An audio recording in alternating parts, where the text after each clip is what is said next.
How's it going, everyone? It's Ben Foggins, Media Corner, back again with a brand new video for today. Welcome back to the movie review, aka after our Stoll review video for today. This time for this new episode for the series, this is going to be my review on the 2023 superhero film, and this is the newest installment to the MCU, and that is, of course, Ant-Man and the Wasp: Quantumania. Now, this is directed once again by Peyton, who helmed the last two Ant-Man movies, and reunites the same cast from the first two movies while also introduces some new cast members in this newest installment to the MCU. And the story of the film is that Scott Lang, once again played by Paul Rudd, and Hope Van Dyne, once again played by Evangeline Lilly, along with Hank Pym, once again played by Michael Douglas, Jeanette Van Dyne, once again played by Michelle Pfeiffer, and Cassie Lang, this time played by Catherine Newton. They explore the quantum realm where they interact with strange creatures, and they embark on an adventure that goes beyond the limits of what they thought was possible.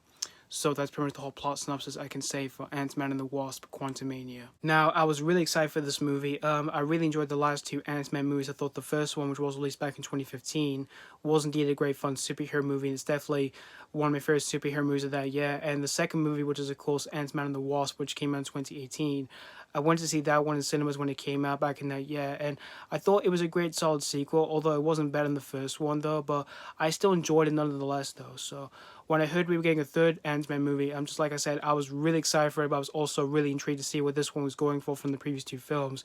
And it was great to see, everyone coming back to do this movie, the director Paul Rudd, who did the last two films, and the original cast members who were in the previous two films, such as Paul Rudd, Evangeline Lilly, Michael Douglas, and Michelle Pfeiffer. It was great to see them coming back to do another Ant-Man movie. But what really excited me the most to see this movie was the new additional cast members, in which in this film you have Catherine Newton, which you may know her from Detective Pikachu and Freaking, which I thought she was good in both of those movies. So I was really intrigued to see what she was going to do for this movie. And another new cast member you got in this film is Bill Murray, which I was very surprised that he was going to be in this movie, because I'm a huge fan of Bill Murray myself. Like, he is one of my favorite comedians, and I did grew up with this actor when I was quite young as a kid through some of his huge films he's made over the last few decades, such as Ghostbusters, Groundhog Day, and other films he's been in.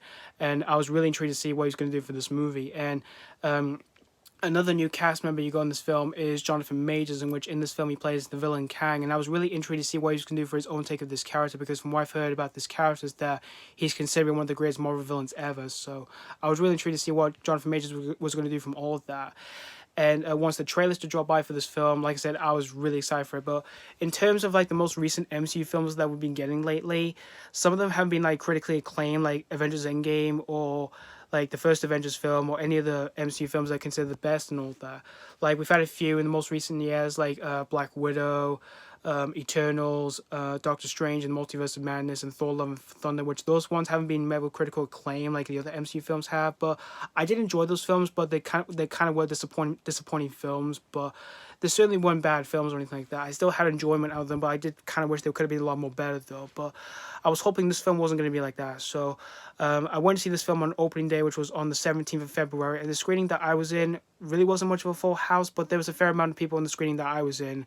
But after watching this whole film, unfortunately, I would definitely have to say this is another MCU film that is definitely not the greatest, because this is one that I was a bit disappointed with as well. But I certainly didn't hate this film. I did have enjoyment out of it. I thought this one was an enjoyable film, but this film definitely does have a lot of issues, which we'll get into them right now. Like, the biggest issue I do have with this film is particularly the script, because I found it really weak and really messy here, because this film completely lacks the depth of what the previous two Ant-Man movies were like, because, for both of those films, they're generally fun and entertaining superhero films, but for this film, it completely lacks that charm, and it goes for something completely different here, which I found it really disappointing here.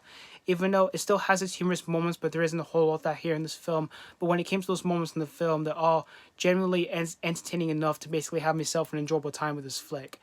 And when it comes to the acts in the film, I did find the acts in this film pretty much messy and all that. Like, after the first few minutes in the film starts to immediately go downhill, where it tries to go for something completely different, all that, like try to be a different movie. And for that, I just found that also another big disappointment here with this film. And when it comes to the effects in the film, while the effects of the creatures aren't too bad, they are pretty solid enough. It's just when it comes to like green screen and all that for this film, like there are times where they are convincing, and there are times where they're not that convincing, which that was another issue I did have with this film.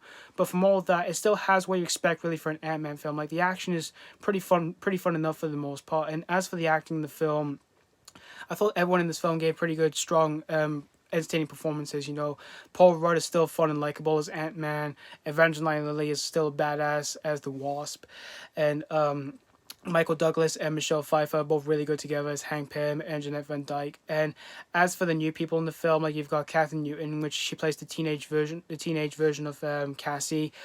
She was really good in the film, and I like what they did the character of Cassie, in which she has a much bigger role than the last two films, because in the last two films she has like supporting roles in both those films, but for this film she has a much bigger role in this film, and I really like that in this film.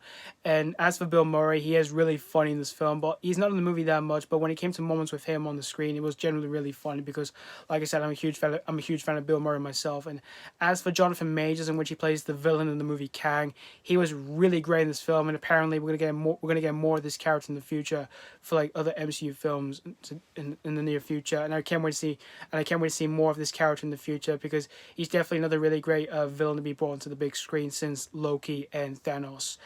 And as for the pacing of the film, it is pretty smooth and it is pretty quickly, and it does feel pretty quick and all that.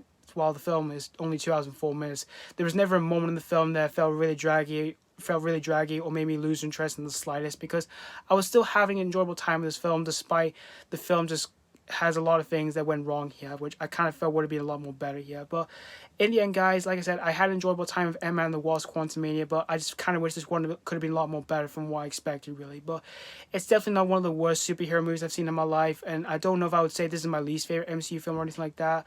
It is really hard to rank what is my least favorite MCU film to date here, but it wasn't all bad. It's just I kind of wish this one could have been a lot more better here. But if you're a fan of if you were a fan of the previous two Ant-Man movies, you may have an enjoyable time with this one. But this is definitely another divisive MCU film here, since like Eternals and other MCU films that we've been getting lately. But that's pretty much that's pretty much all I have to say about Quantumania here. I'm gonna give Ant-Man and the Wasp: Quantumania 3.5 out of 5. Again, as I said before, this movie certainly wasn't bad. I did have an enjoyable time with this one, but again, I kind of wish this one could have been a lot more better than I expected. And it's certainly not my favorite in the MCU or anything like that, and it's certainly not as good as the first two Ant-Man films, which I can say they're definitely much better than this though. But again, I didn't hate everything about this film. I did have some enjoyment out of this one, but there's definitely a lot of flaws with this one here. So yeah, thank you guys so much for watching for my AK After I Saw review on Ant-Man and the Wasp: Quantumania. Let me know what you think of this brand new release. If you have seen this already or just recently checked out this film, did you have a blast with this, or were you very disappointed with this? As always, thank you guys so much for watching, and this has been Falcon's Media Corner signing off.